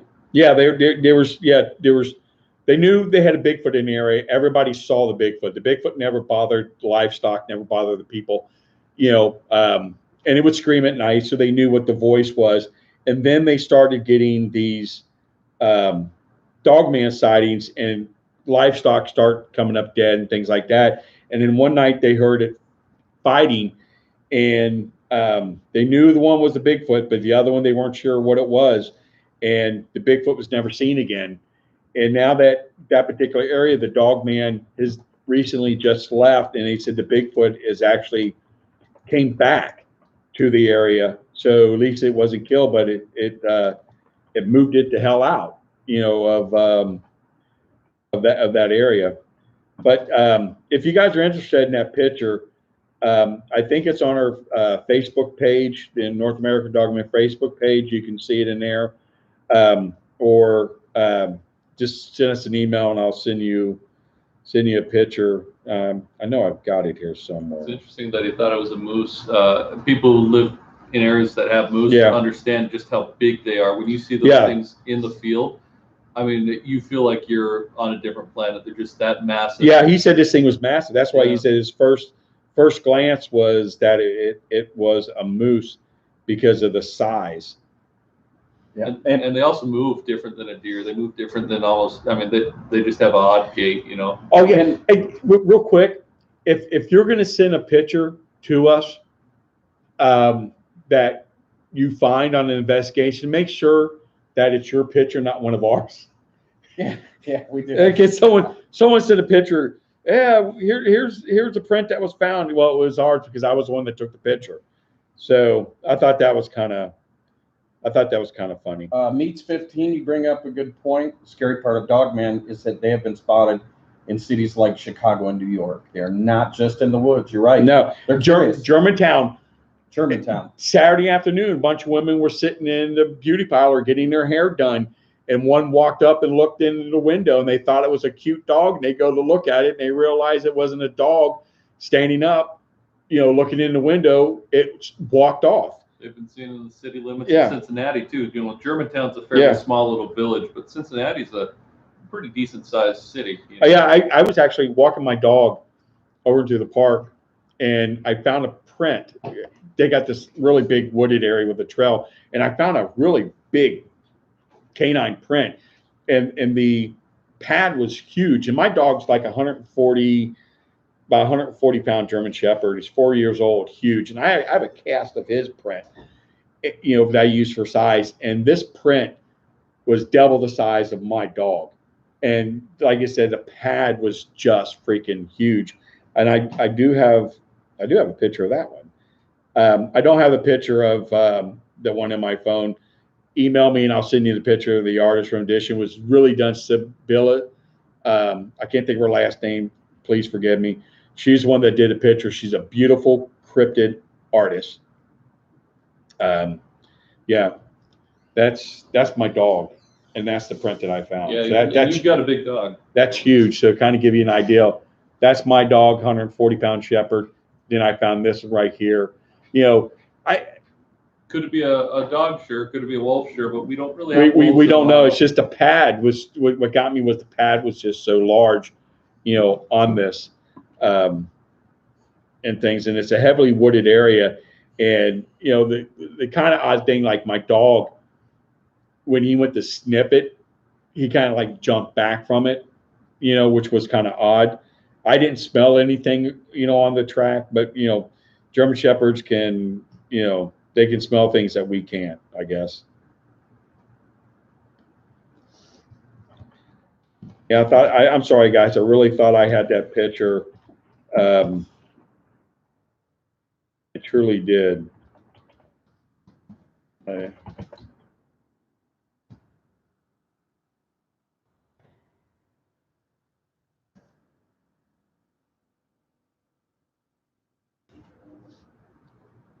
that was, you know, that was a weird looking, you know, Dogman that he saw. So, but yeah, I'll definitely find it for you guys. I'll post it on our Facebook page tonight or tomorrow, so you guys can take a look at the picture. Because, like you said, it's really neat the way, you know, the lip was bitten off and all that fun stuff. Oh, the one that Sibylla. Yeah, the one Sibylla did. Irwin, yeah. Yeah, Sibylla Irwin. Yeah, fantastic. And if you have a sighting and you want a rendition of what you saw, I'll get you in contact with her, and she'll do the artwork. It's beautiful. I'm telling you, it's beautiful the way she does stuff. And I'll put you in contact with her, and she'll do exactly into the T of what it is that you saw. Nick just jumped in. Nick Valenti, Nick. NADP New Jersey Region 3. Regional Director has reported to our New Jersey site. 2 Dogman sightings in the month of June 2019. The sightings were 65 miles apart. Yes, that I talked to Nick about that. That's some really good ones. There's actually supposed to be photographic evidence on one of them, and he's looking into getting that information. And God hope he does, because that particular one is very interesting.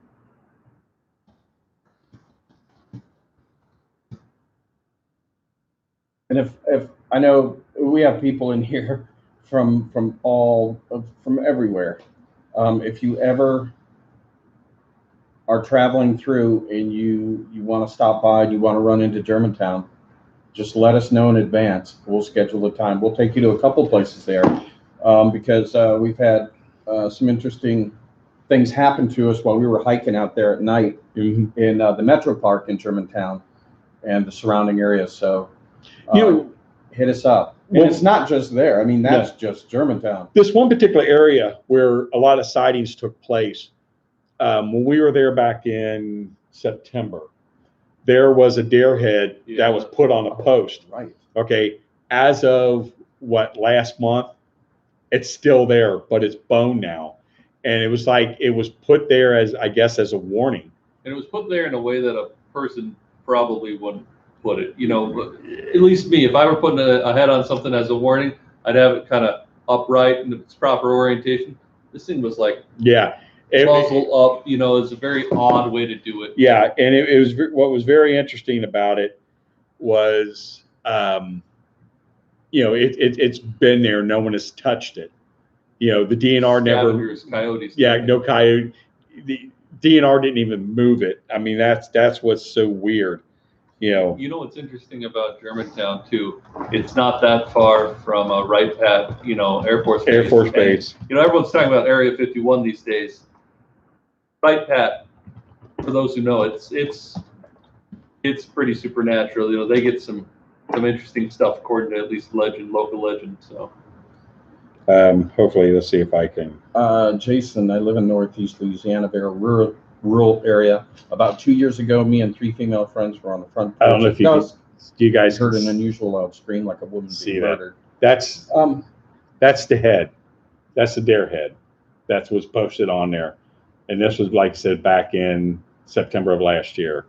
So, and it's, you know, it's just weird. I'm sorry, what were you saying? Oh, no, it was, they were just reporting they were on the porch and they heard a loud scream, sound like a woman being murdered, which could be a female cougar in heat, or, well, we run into barred owls here. And so, I mean, they're scary, but they have and I know they have some squatches that like to play, you know, they'll mimic other animals. So, but you can tell when there's like you can tell the owl sounds. I don't know. When I'm in the woods, I hear an owl. I know it's an owl. Well, baby bobcats sound like real human babies when they cry. Foxes can sound pretty creepy too. Yeah, foxes are really. Have you ever heard? Really gnarly.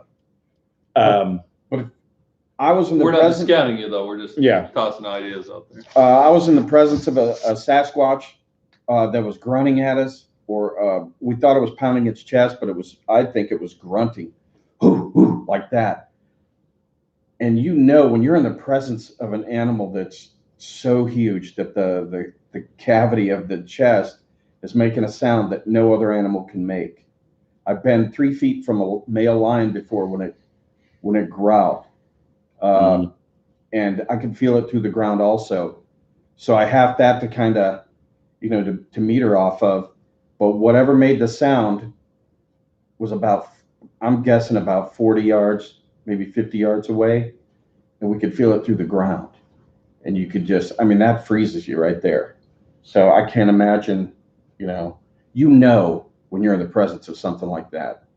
So that's, if you hear something screaming, it might be far off into the woods. Some of the recent squatch howlings I heard are pretty intense, but you can tell they're more monkey-like. Yeah, more ninja talk. What's that? They call it samurai talk or ninja talk. Yeah, samurai talk. Pretty Yep. But they hoot and holler and get crazy, and I don't think that's what we're hearing with Dogman for sure. It's more canine-ish or canine-esque howling.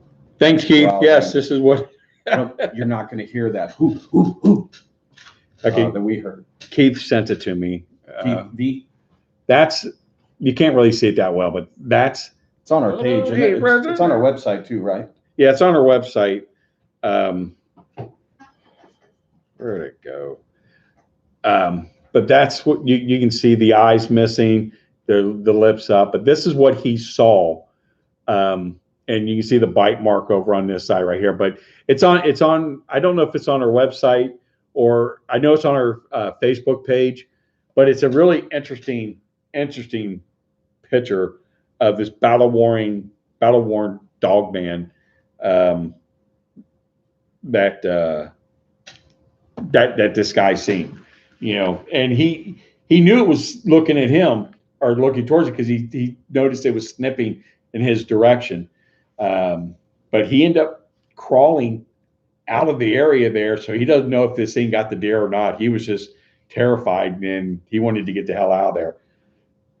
So Jason, trail cams, put up trail cams rather than shoot pictures or a series of pictures. Put it on video, trigger video with motion, set them up high off the ground, like real high, use a ladder.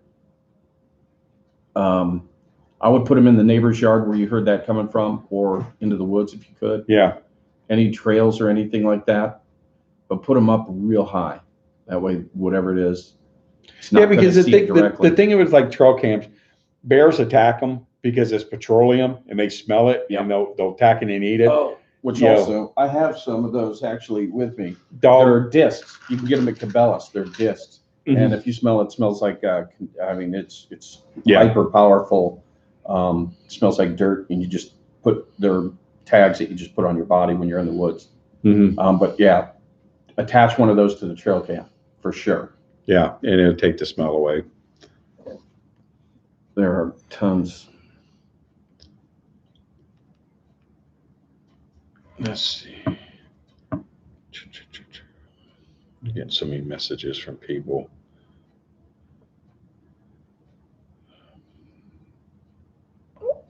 Ellie's asking, what do you guys think about leaving food for Dogmen? Okay, women. Not a big fan of that. Sheeton asked about how do you join the chat room? So she's in. She's in. Okay, awesome. I'm sorry, hon. I didn't get it, but I'm glad you're in. Yeah. Might be a fox. One's around my house, scream all the time. Oh, fox stink. They stink. They really, really stink. They're really bad smell. They're real noticeable when you're in the field. Another thing too, boar and wild pigs, man, you got to watch. I was chased up a tree one time for like 40 minutes, 45 minutes. In Texas. Ohio is worse. Southeast Ohio has boar. Yeah. No, actually, I was up in Sandusky. Oh, really? I was out there because I was doing Bigfoot investigation up there because they have a lot of mines up there, and he's living a mine. One chased me Wow. to the wooded area, man. I found a tree big enough that I could climb up, and that thing sat there for 40, 45 minutes, just eating on the tree. They're aggressive. They're aggressive. Yeah. They'll kill you. So yeah, you got to be careful when you're out there. I mean, there's more than just Bigfoot and Dogman to watch out for. There's rattlesnakes, water moccasins, And that's why whatever. the best thing you could buy is one of the FLIR Scout TKs. That way, when you're in the woods, if it's nighttime or daytime, you can use it in the daytime as well. But I mean, it's thermal, and you can see any thermal signatures in the woods around you at all times. Bear spray is another good thing too to keep. I don't know if it would put a Dogman off, but the thing of it is, when to a predator, that predator is going to be on you before you even know it's even there. If it wants to. Yeah, if it wants to. And most predators don't kill if they're not hungry. Dogman, from the stuff that we're seeing from people, what we're hearing from people, this thing just it kills to kill. Sarah just said something real important. Don't leave food for dogmen. You might draw on bears. Good point. Yeah, especially biscuits and gravy. And you're going to have worse. Sarah loves biscuits and gravy, so I had to throw that in there. She's our country girl. She's part of the team. Good question, Maria. Do you think dogmen are what are taking missing people in the 411 missing cases? God, there's so many strange cases. I've paid a lot of attention to those, and I don't know. I think that's something beyond Dogman. That's like interdimensional portal. Yeah, when you've got clothes stacked up neatly, it's weird shit. Next to trees where it makes no sense. There's people are just not around for hundreds of miles. There's a new movie coming out, a series or something that's called The Hunted. Okay. Yeah. And it's where people are just picked up, and you have these rich people, and they hunt them.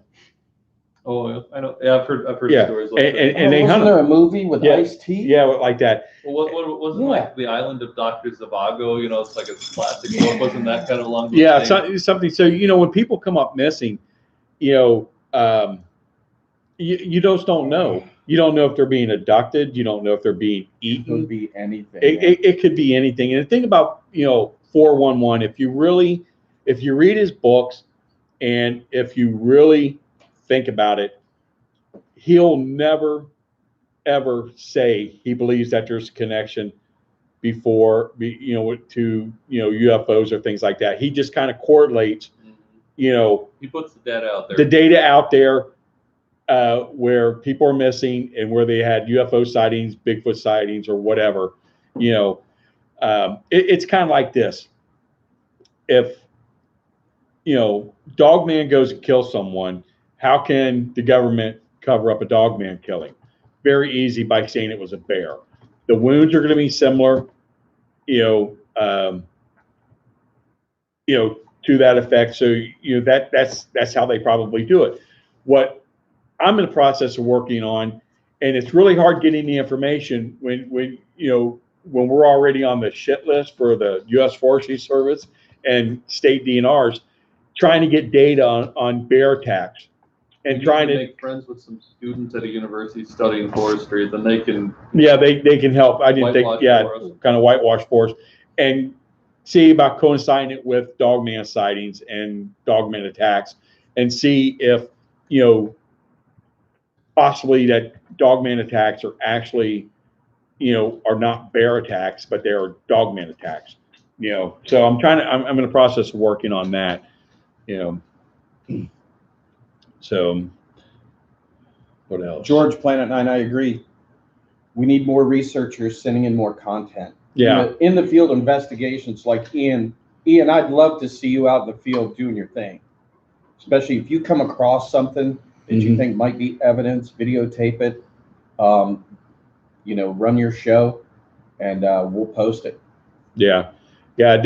Like I said, we're going to be more proactive. I promise you that. we're going to start putting a lot more material out there. We want you guys to help us put your material out there. We got to get noticed, you know, in order for these networks to be serious about it, you know, they got to get noticed. I mean, the agent / production company, more or less, that, you know, hooked us up for what, 3 months, man. They were like on our site like every day, you know, and we can tell on our site who's been on our site. I'm not talking about you and your, you know, IP address. We're talking like, you know, government sites, businesses, media outlets, things like that. It tells us who they are.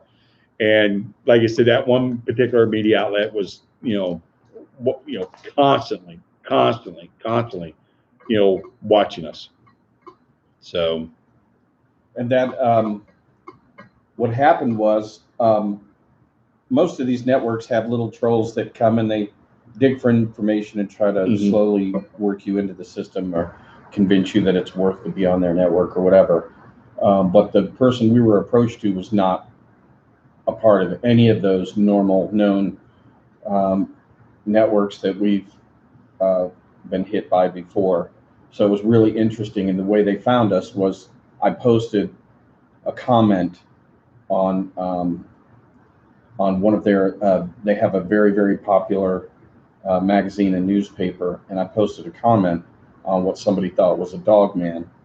And I just verified that it was not a Dogman and referred them to our site and said, if you want to know more about Dogman, check us out. And that's how they contacted us, through their reporter who wrote the article. So the executive producer contacted us, which was a little unusual. And we went through a lot of Skype, face-to-face Skypes, talked to him about, you know, everything that we know. And he was like, oh shit, this would be great for television, get real researchers in the field, you know, not the monster stuff, but the real researchers doing the work in the field, boots on the ground, show us all the techniques and everything you got. And GoDaddy even said that we get more hits than most porn sites, which I thought was really cool. More hits than most porn sites. You need to monetize that. Nice. Yeah, that's what I'm saying. You need to monetize that. Monetize it so we can buy everybody a FLIR TK for Christmas. Yeah, really. Trust me. Once you get, I don't know, Ian, if you have any thermal or not. I mean, start with the FLIR TK Scout. Yeah. It's $5.99, or I've seen them for $4.99 on Amazon. Get one of those and trail cams and a personal cam. They make the GoPro Black Series. Yeah. They have night vision, so you can, you know, put it on. And you know, they make thermal for, you know, for your phones and iPads and stuff. You know, that FLIR has one, and then there's another company that makes one. FLIR has one that I got for my iPad. But, you know, some like Apple, let's see, FLIR, actually, you can buy a app for the thermal. It's like $300. And those are good for close proximity. Yeah, they're good. I've been out in the woods with the FLIR TK, you know, a lot. And I mean, you can see across 40, 50 acre fields. You can watch things climb through the trees. Yeah. You can see, you know, the typical cow, deer, fox, you know, all the ground stuff. Anything with any kind of heat signature shows up. I mean, you can put your hand on a tree and then pull it away and see your handprint. You can see it from. You know, it's kind of like a Predator movie. It's really cool. Where you can see that. But I mean, that'll save your life, because if you got bear approaching, it gives you some time. It's definitely a nice warning. And it's the black and white, I think, is a lot better.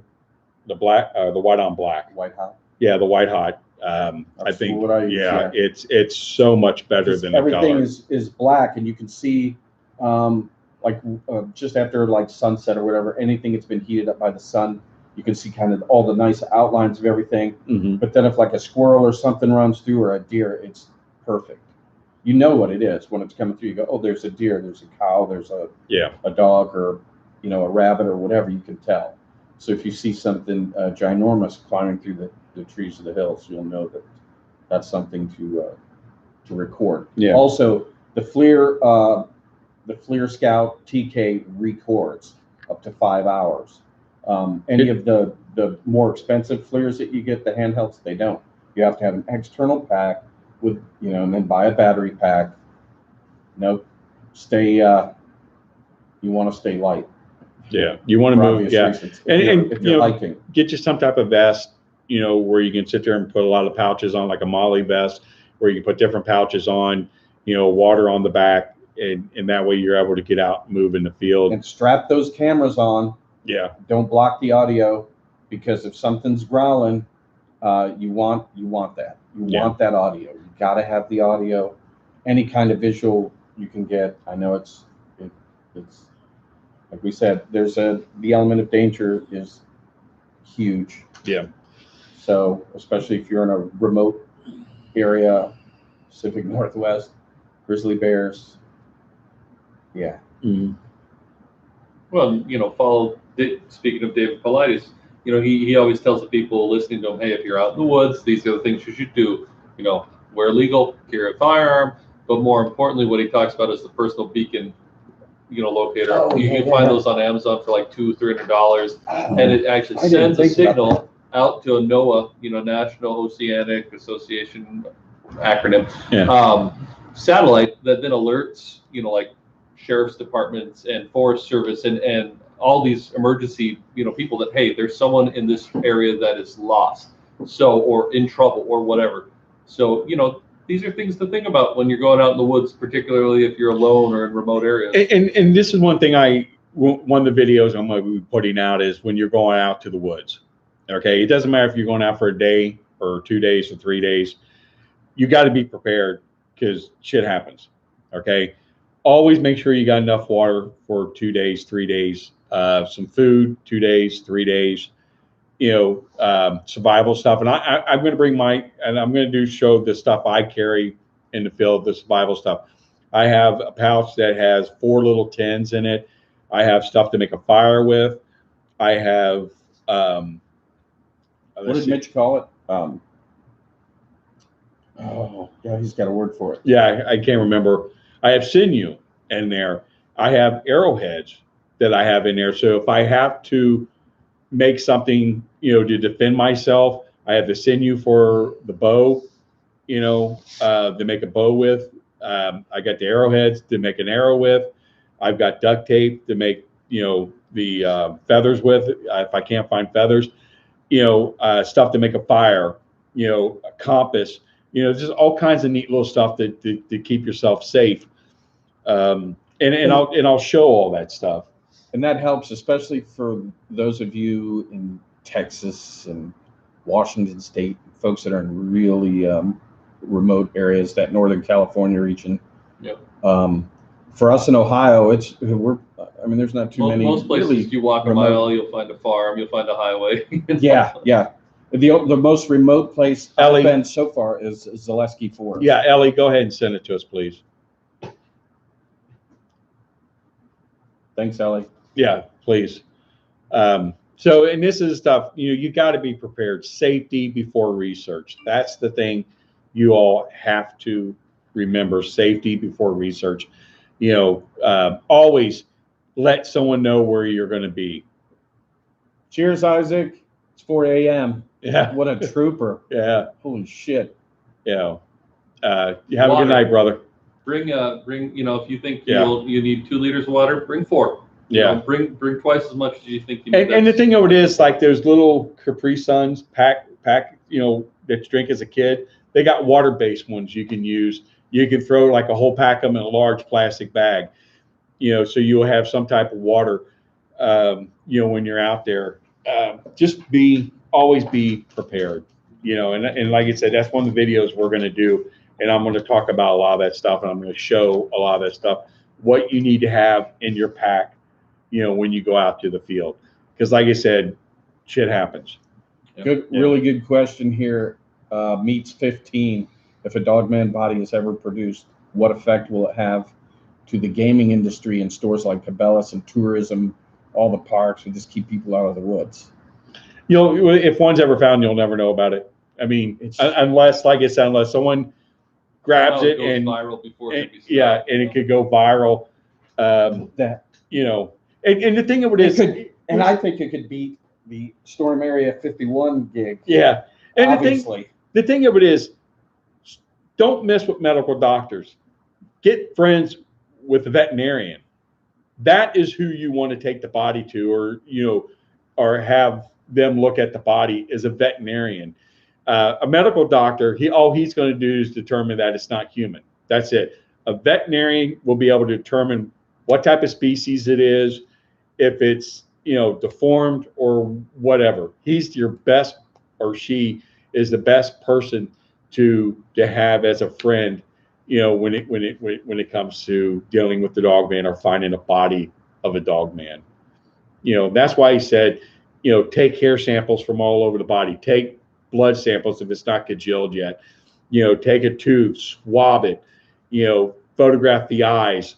And another thing too, on your kit, you want to have paper with you, and you want to have like an ink pad with a roller, so you can roll the ink and put it on the paw or put it on the foot, and that way put it on the paper. Then you have a copy of what the track looks like. So you're documenting everything, everything. Your notebook, you're just documenting, and you're going to have all that physical evidence. And when you deal with hair, use paper. Don't use plastic, like a plastic bag to stick it in, because it's petroleum. It's going to contaminate it. Use regular brown plastic bags. You can find, like I said, I've got it in the journal or in our manual. We were talking about evident bags you can find, and they're real easy. You can find them on Amazon. You can just Google law enforcement evidence bags, and you have a crap load of them pop up there where you can get it from, all different sizes, all the way down to about that big. And that's what you need to put your hair samples in. So, there's a lot of good information out there.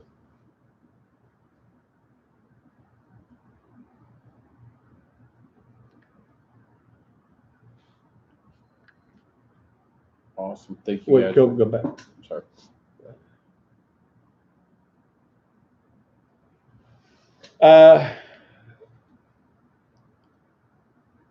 Do you email or text it?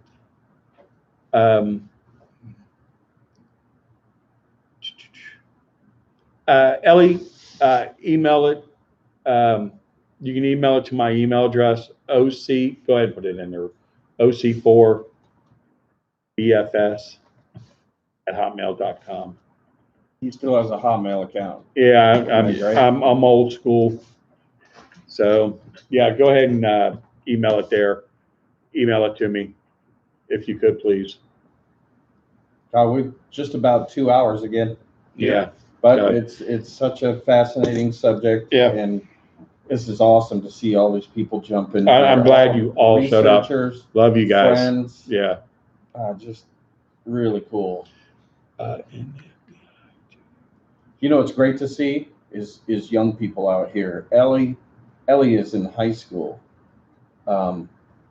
Yeah. Don't make a She's hell in of high a school. subject. and she is Rusty- really into this. Rusty says, I'm FBI. Jody and your friends will go to jail or state mental hospital. You know what? Yeah.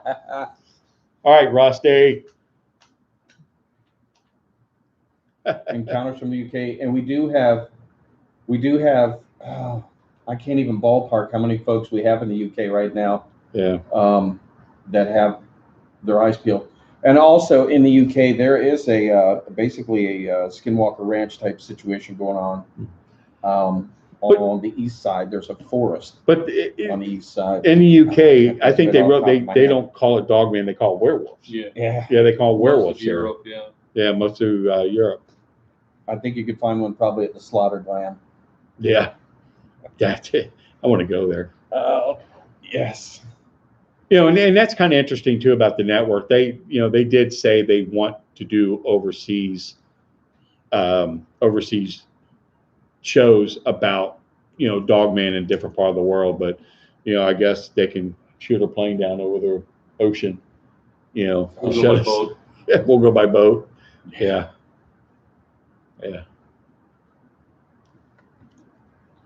So we are at 10 o'clock, gentlemen. Yep, it's time to Man, go. We got to go. You guys, we could do this all night. It's been real. We It's been fun. We've got to work, but Yeah. any questions, just email us, nadpreports@gmail.com. Any ideas, anything you guys want to talk about? Content. We really want to add more content to the YouTube channel, to Facebook pages, all of our group pages, to the website. The Yeah, more get content we got coming in. Get hyped for the investigation, gear bag video we'll be doing here soon. Yeah. You got to have your stuff ready to move, and we're putting together a special investigation unit, and that's the patch for the special investigation unit. And basically what that is these are going to be the guys that's going to be able to move, boom, quick. They're going to get a phone call, and it's just going to be like, most of these guys have been in prior military. Yeah. And ready to go. Guys got those backpacks packed and ready to roll at a whim. Yeah, ready to move quick. So all right, guys, I appreciate it. We'll definitely get out here soon. We'll be putting some more videos up. We'll keep you updated on what's going on with the show and stuff. We'll definitely get you guys updated on that, and to the point where we're not allowed to talk about it, and then you'll kind of know what's going on there. We should do a live. We could do a live broadcast from Horror Hunt as well. Yeah. So, man, if you guys are close to Indianapolis, or if you want to drop in, come to I don't know. We'll be somewhere in there. I'm sure they'll probably give us a table in an area to sit at. Especially the more people we get coming in there, we can group up and talk to people. Yeah, because like I said, we're only going to be there for the one day. Unfortunately, we can't be there for the whole weekend. So, lucky for us, it's not too far away. Yeah. So we'll most likely see if we can get like a small table to set up for a podcast type thing we can put there. Or we could even do that from Germantown. Yeah, if we can you put something together out in the field, that would be great. Get an IP cam and set it out in the field on one of those those creepy ass roads out there that they've been seen around. So we could do that as well. If you're going to be in the area, October 19th, we'll post. You'll see it. Yeah, we'll post information that about event. Try to make it. Join us in the field. We'll show you. Germantown will take you all around there. Yeah. Show you where the Butter Street monster was at and the whole thing. Yeah, all the fun stuff. Yeah. Yeah, and let you meet the DNR too. Probably. Yeah, because they'll probably come out there while we're there. I'm sure they're probably. When we filmed for A&E, they showed up. So, that's true. Out of uniform. So they showed up. So they watch that place very carefully. Yeah. Anybody that doesn't look like they're fishing or hunting, they come out and find out what's going on. Yeah. All right, guys. You guys have a good one. Appreciate all of you for being here. Be safe out there, you guys. Thank you. Get you next time. Thank you. Oh shit.